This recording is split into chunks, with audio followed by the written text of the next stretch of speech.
आदरणीय बंधुओं, माताओं व मेरी प्यारी बहनों, राधे राधे। आपका हमारे इस YouTube चैनल पर बहुत बहुत स्वागत है। बंधुओं, आज हम इस वीडियो में महाशिवरात्रि की कहानी सुनेंगे, जिसे सुनने सुनाने से भगवान महादेव व माता पार्वती की कृपा से हर प्रकार की परेशानी दूर होती है व मन इच्छा पूर्ण होती है। कथा कहानी सुनने के बाद यदि आप हमारे चैनल पर नए हैं तो कृपया हमारे चैनल को सब्सक्राइब करें, बेल आइकन को प्रेस करें ताकि हमारी वीडियो की नोटिफिकेशन सबसे पहले आप तक पहुंचे। वीडियो को शेयर व लाइक भी जरूर करें। कथा कहानी के अनुसार एक गांव में एक बुढ़िया माई अपने बेटे बहू के साथ रहती थी। बेटा दूसरे गांव में कमाने गया हुआ था। घर पर दोनों सास बहू रहती। बहू भगवान महादेव की परम भक्त थी।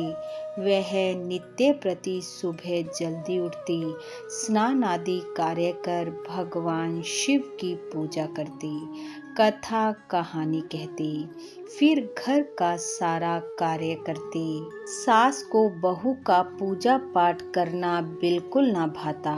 वह बहू से कहती, जितना समय पूजा में लगाती हो उतने समय में ना जाने कितना काम हो जाए। ऐसे ही एक समय महाशिवरात्रि का पर्व आ गया।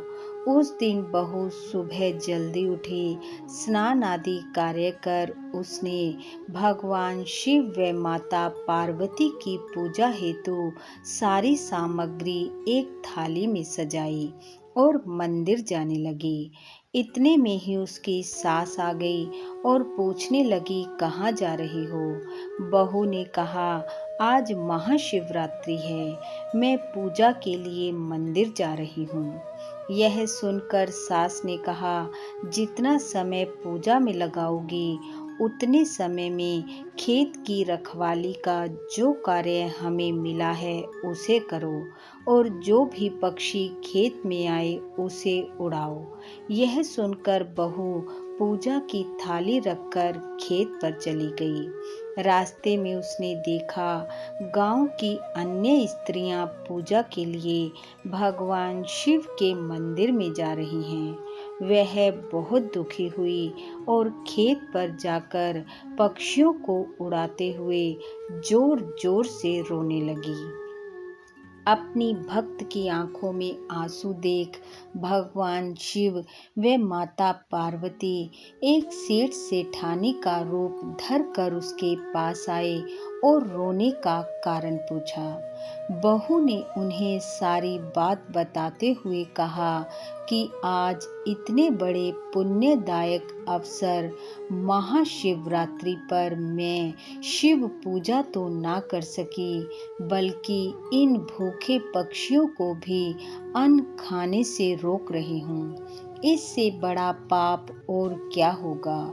बहू की बात सुनकर सेठ सेठानी के रूप में आए भगवान महादेव व पार्वती ने धन से भरा एक घड़ा बहू को दिया और कहा, आज से तुम हमारे धर्म की पुत्री हो। ये धन लेकर घर जाओ, जाकर भगवान शिव व माता पार्वती की पूजा करो। खेत की रखवाली हम करेंगे। यह सुनकर बहू बहुत खुश हुई, जल्दी जल्दी घर पहुंची। बहू को देख सास ने कहा, बहू बड़ी जल्दी घर आ गई। तब बहू ने सास को सारी बात बताते हुए धन का घड़ा दे दिया। सास धन लेकर बहुत खुश हुई।